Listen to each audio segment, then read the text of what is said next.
एक ख्वाब जो कि अधूरा था कई दिनों से। अगर भोलेनाथ ने चाहा तो आज ज़रूर पूरा होके रहेगा वो। सोनप्रयाग से यात्रा शुरू किया जा रहा है अभी, और ये राइट साइड पे जो काउंटर्स है यहाँ लाइन लगाना था रजिस्ट्रेशन के लिए, बट अभी विदाउट रजिस्ट्रेशन अलाउ कर रहे हैं। आगे बढ़ते हैं। ये जो लाइन है ये है सोनप्रयाग से गौरीकुंड जाने के टैक्सी पकड़ने का लाइन।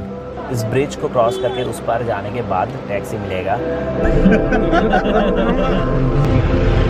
अभी गौरीकुंड पहुंचने ही वाले हैं और सोनप्रयाग से यहाँ का डिस्टेंस था 4 किलोमीटर्स। गाड़ी से उतर के अभी यहाँ से ट्रैक शुरू हो रहा है। केदारनाथ टेम्पल है यहाँ से 16 किलोमीटर्स।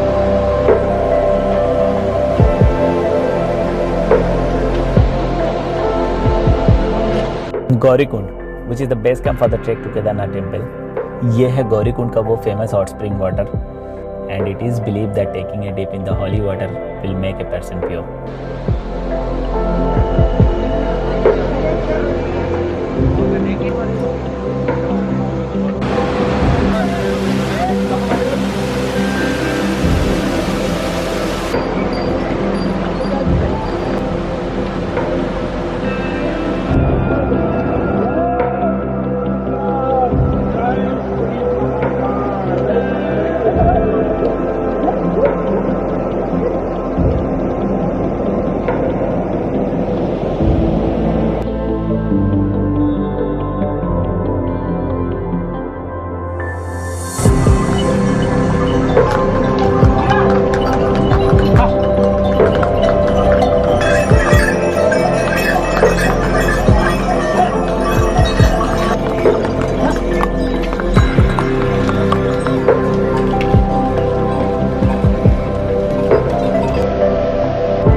बीरबासा में ये बाबा भैरव जी के मंदिर।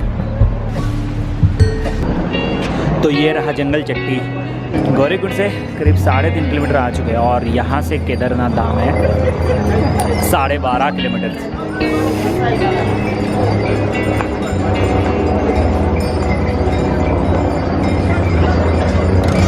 यहाँ पे फ्री वाईफाई जोन का बोर्ड लगा हुआ है।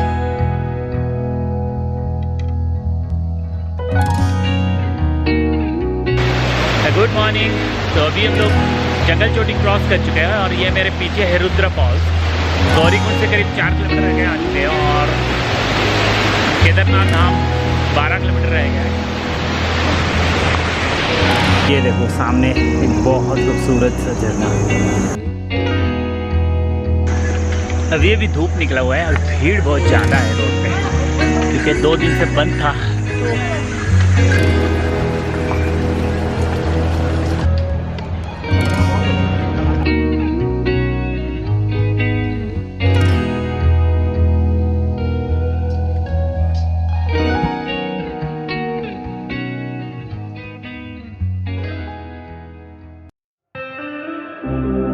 इतने सारे झरने हैं इस ट्रैक रूट पे कि अब गिनते गिनते थक जाओगे।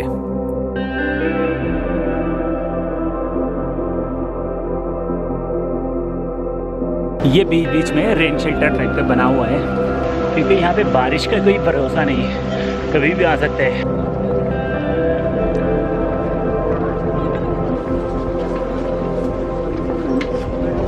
जंगल चोटी के बाद ये भीम वाली में आके वाईफाई मिला। मतलब जंगल चोटी में वाईफाई कनेक्टिविटी था, लेकिन लोड शेडिंग की वजह से चल नहीं रहा था।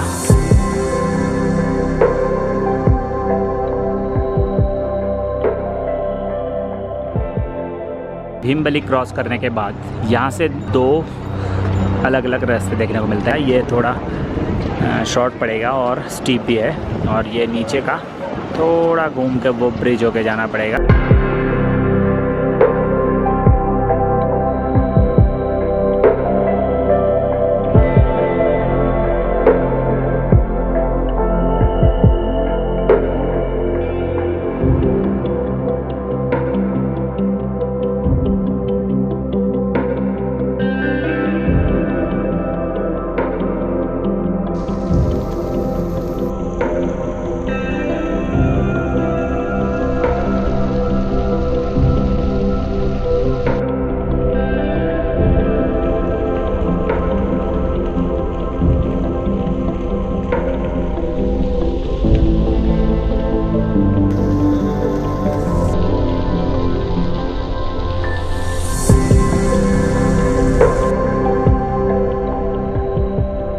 अभी रामवाड़ा पे है और यहाँ पे एक भैया के दुकान पे ये मैगी ऑर्डर किया है। सुबह से ब्रेकफास्ट हम लोगों ने किया नहीं, ये वो जंगल चोटी में खाली जलेबी खाए थे। सो अभी मैगी से ब्रेकफास्ट किया जा रहा है। तो 2013 में जो फ्लैश फ्लड हुआ था उसमें सबसे ज़्यादा नुकसान इस रामवाड़ा को हुआ था। बड़ा से बड़ा होटल, घरे, बहुत कुदरत जब कहर डालता है ना तो मतलब उसके सामने इंसान टिक नहीं पाता।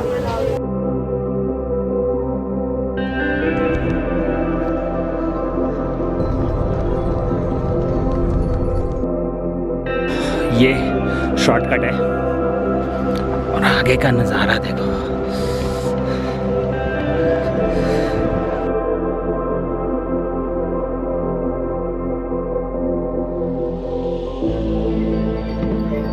बीच बीच में ऐसे एसेंशियल फैसिलिटीज़ अवेलेबल है लाइक ड्रिंकिंग वाटर, टॉयलेट।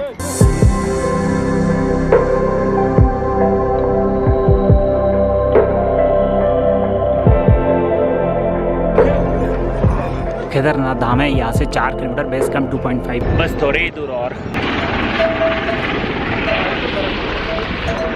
वो पीछे का नज़ारा, भीड़ तो काफ़ी ज़्यादा है तो ऊपर स्टे मिलने का चांसेस थोड़ा कम है। बोलेगी फौज, करेगी मौज, हर हर महादेव, हर हर महादेव, हर हर महादेव, हर हर महादेव, बोल बम बम बम, बोल बम बम बम।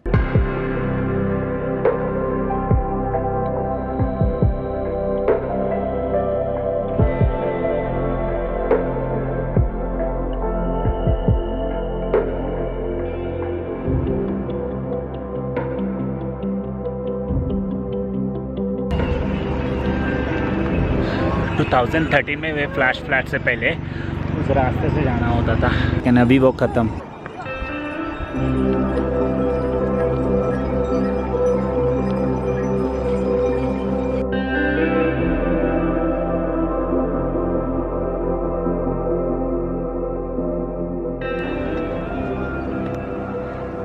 रास्ते में मुझे ये भैया मिल गया।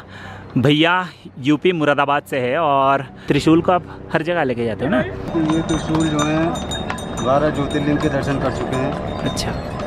5 केदार और 4 कैलाश हो चुके हैं इनके। और ये 2022 में इनको बाबा की मर्जी हुई तो कैलाश मानसरोवर भी लेके जाएंगे। ज़रूर भैया, बेस्ट ऑफ लक आपके लिए। कण कण में भोलेनाथ आपका ही वास है, हर भक्त के लिए आप और हर भक्त आपके लिए खास है। ये बेस कैंप पहुंच गए और ये है घोड़ा पड़ाव। जो लोग घोड़े पे आना चाहते हैं उनको यहाँ से मंदिर तक पैदल जाना पड़ेगा।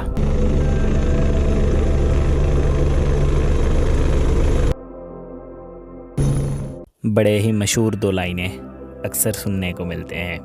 हम भी एक दिन केदारनाथ आएंगे महादेव, सुना है वहाँ स्वर्ग से हवा आती है। एक बात बताए, वहाँ स्वर्ग से हवा नहीं आती, वो जगह खुद स्वर्ग है। रुद्र शिव पुरंदरा, भद्र नट युगंधरा, नमन मनो गौरीनाथ, शर्व अज केदारनाथ, तुझे केदारनाथ। शून्य से भी सूक्ष्म है, आकाश से अनंत है, तू मर्म पूरी सृष्टि का, तू आदि है, तू अंत है। भोलेनाथ तुझे केदारनाथ। सौ जगत में है विकट, तू एक अखंड तथ्य है, कि झूठ काम लोभ जग तू एकमात्र सत्य है। रुद्र शिव पुरंदरा, भद्र नट युगंधरा, नमन मनो गौरीनाथ, शर्व अज केदारनाथ। भोलेनाथ नमन तुझे केदारनाथ, नमन मनो गौरीनाथ, शर्व अज केदारनाथ।